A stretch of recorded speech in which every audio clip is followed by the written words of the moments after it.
Hello friend, જય શ્રી કૃષ્ણ. હું હેનલ પટેલ કાના કિચનમાં તમારું સ્વાગત કરું છું. કમર સાંધાના દુખાવા કે પછી પ્રેગ્નેન્ટ લેડીઝ ડિલિવરી પછી પણ ખાઈ શકે તેવો આજે આપણે આથેલો ગુંદર કે કાચો ગુંદર બનાવી લઈશું. એકદમ સરળ રીતે બનીને તૈયાર થઈ જતો હોય છે અને આ ગુંદર લેડીઝો માટે તો એટલો ફાયદાકારક હોય છે. તમે એક ચમચી સવારે જો દૂધ સાથે ખાઈ લીધો તો તમારા શરીરની એનર્જી, કમર સાંધાના દુખાવા પણ ક્યારેય નહીં થાય. તો હવે કાચો ગુંદર બનાવવા માટે અહીંયા મેં અડધો કપ જેટલો આ રીતે ગુંદ લીધેલ છે. અહીંયા મેં બાવળનો જે ગુંદ આવે છે એ જ ગુંદનો ઉપયોગ કરેલો છે. તો એને આપણે આ રીતે ગ્રાઇન્ડિંગ જારમાં એકદમ ફાઇન પાવડર કરી લેવાનો છે. આ ગુંદને આપણે તળવાનો નથી, આ રીતે કાચો જ રાખવાનો છે તો જ એના ફાયદા મળશે. અને કાચા ગુંદના ઘણા બધા ફાયદા છે અને જો તમે આ રીતે બનાવશો તો દાંતમાં ચોટશે પણ નહીં અને ખાવામાં પણ સરસ લાગશે. હવે અહીંયા તમને જેટલા ડ્રાયફ્રૂટ ગમતા હોય એટલા તમારે એડ કરી લેવાના.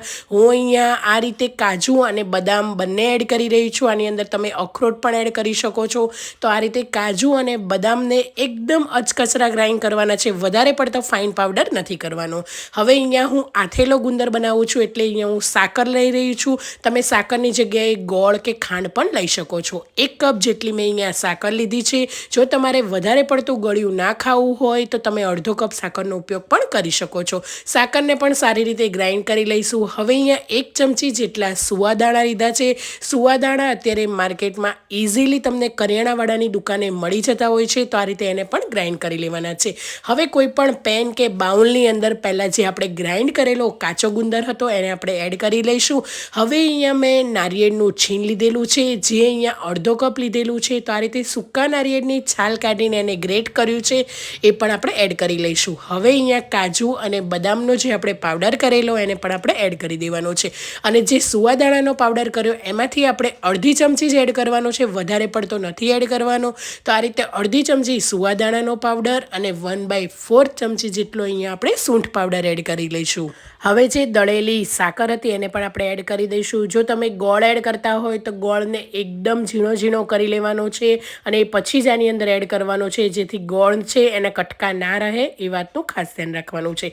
સાકર એડ કરીને હવે આ રીતે આપણે થોડું મેલ્ટેડ ઘી એડ કરવાનું છે અને મિક્સ કરતા રહીશું.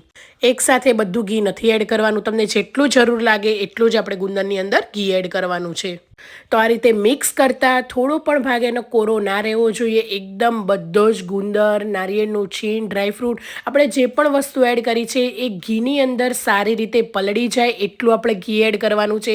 તો મને ઘી હજી ઓછું લાગે છે તો હું ફરીથી 1/4 કપ એડ કરી રહી છું અને હાથની મદદથી બધી જ વસ્તુને મિક્સ કરી લેવાનું છે. બસ ઝટપટ બની જતો આ રીતે આપણો કાચો ગુંદર કે આથેલો ગુંદર તૈયાર છે. તમે આને ઇન્સ્ટન્ટ પણ ખાઈ શકો છો અને જો તમને એવું લાગે કે કાચો ગુંદર દાંતમાં ચોટે છે તો પ્રેસ કરીને મૂકી દેવાનો ડબ્બામાં કે એમાં. બીજા દિવસે તમે ખાશો તો એકદમ સરસ રીતે સેટ થઈ જશે. અને આ રીતે તમે એના બોલ્સ કરીને લાડુ પણ વાળી શકો છો. ઇઝીલી લાડુ વળી જશે અને તમે જોઈ શકો છો આની અંદર ઘરના ઘીનો ઉપયોગ કરવો કે પછી તમે કોઈ પણ સારું એવું દેશી ઘી ખાતા હોય એનો જ ઉપયોગ કરવો, એનાથી જ ખૂબ જ એવા ફાયદા છે. તો આ રીતે મેં અહીંયા ઘરના ઘીનો ઉપયોગ કરીને ગુંદર બનાવ્યો છે. તો તમે પણ જરૂરથી મારી આ રેસીપી ટ્રાય કરજો અને એકદમ દેશી ઘીથી બનાવજો.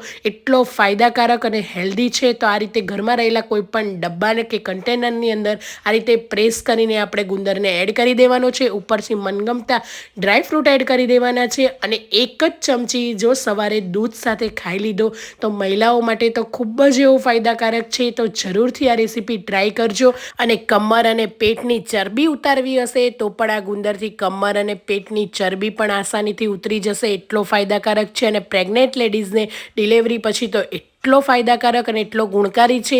તો જરૂરથી એકવાર બનાવીને તમે પણ જો ના બનાવ્યો હોય તો ટ્રાય કરજો. વારંવાર બનાવશો. શિયાળાની આ કડકડતી ઠંડીમાં આ કાચા ગુંદરની ખાવાની મજા જ અલગ હોય છે. તો કેવી લાગી આજની મારી રેસીપી એ પણ જરૂરથી જણાવજો. Thank you for watching.